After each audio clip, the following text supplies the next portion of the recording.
How's it going, guys? This is your Supply Chain Pro here, and in today's video, we will be exploring the importance of training on the job and what you can do to get the most out of your training.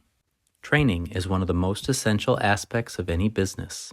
The passing of knowledge, skills, and experience from one employee to another allows not only for individual growth through promotions, but also company growth through the expansion of the competence of the base workforce at any business.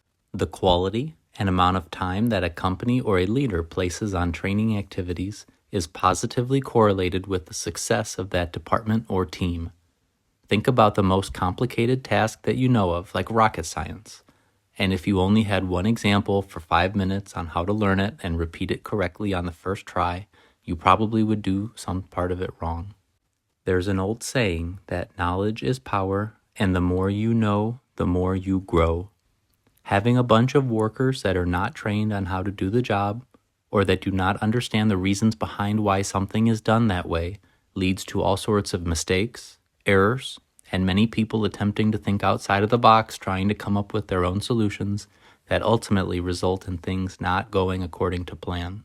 The first level of training helps to standardize a process and a set of tasks that need to get done in a certain order that allows an employee to be successful at the job. The second level of training takes an employee's knowledge and allows them to understand why they do what they do, not just doing it because someone said so. Formal classroom training is oftentimes used on an employee's first day. They might review the rules of the company and how to do the job through procedures. They might give a trainee a basic rundown of some of the high-level, big-picture requirements and activities at the job. If you find yourself as a trainer in this setting, go slow and don't give too much detailed or granular information. Sitting in an 8-hour orientation can be exhausting, and it's very unlikely a trainee is realistically going to remember every single detail. Don't be afraid to break things up into segments and take an appropriate amount of attention and stretch breaks.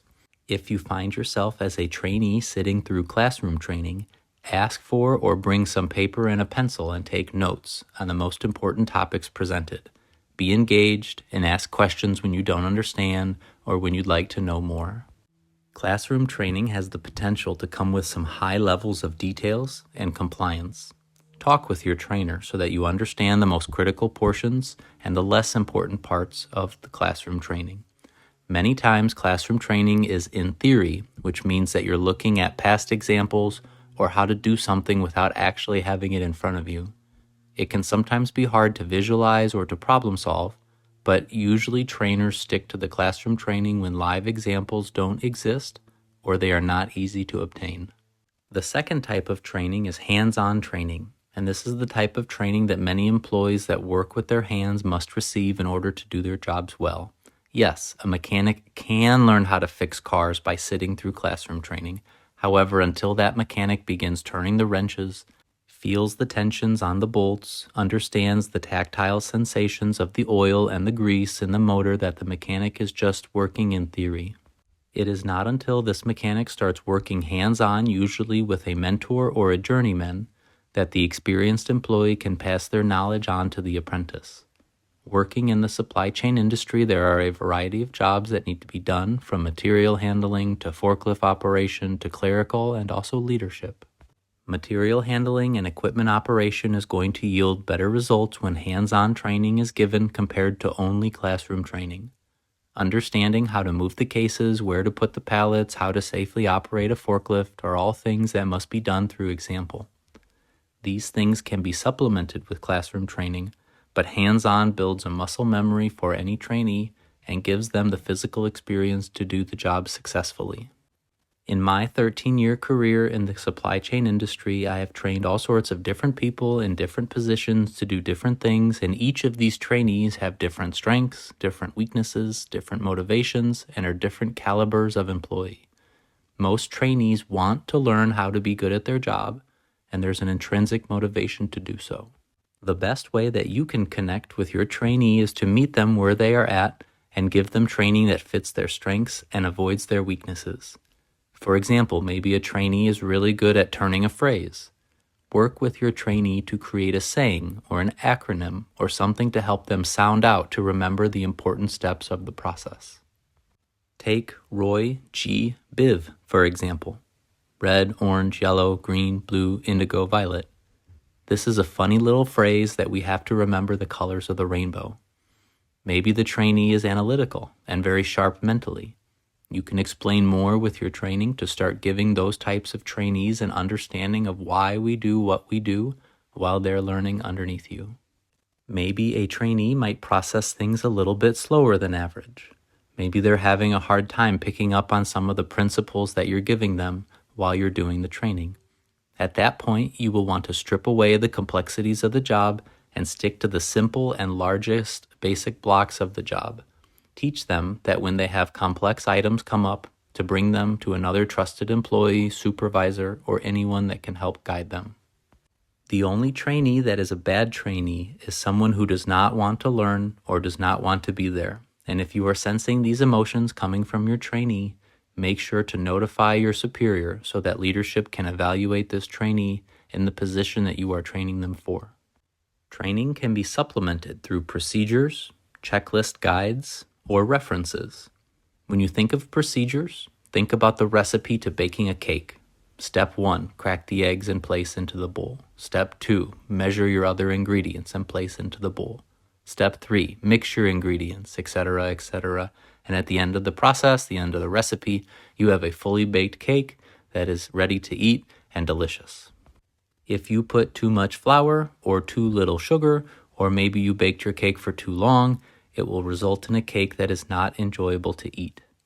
Procedures, just like recipes, help keep trainees and any employee really on task, following the approved steps in the right sequence, and make an excellent supplement for learning how to do the job right. Checklists are a good tool to use to make sure that an employee is comprehensively trained at the end of their training journey. Let's say there's 20 things that a new employee needs to know about a job.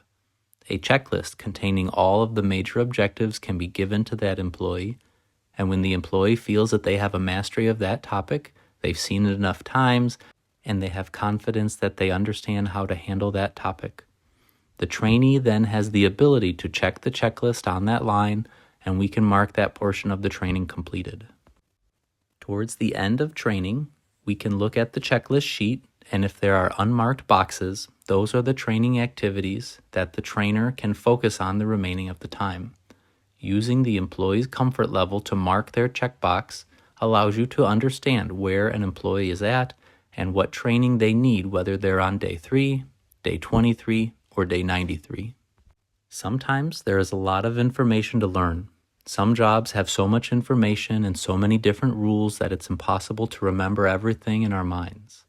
Maybe you work in a shipping compliance department. If you ship to 3 customers and those 3 customers have only 1 item each, shipping is probably pretty simple. If you ship over 200 different items to over 200 different customers, I guarantee that all 200 customers will have different rules that you need to follow so that they can interact with your shipments appropriately. A good trainer or a leader will create a reference guide in this scenario that employees can check or access to read the information instead of memorizing everything. This is no different than when you go online, you want to learn something and you Google it. You check what someone else already knows and take their word for it.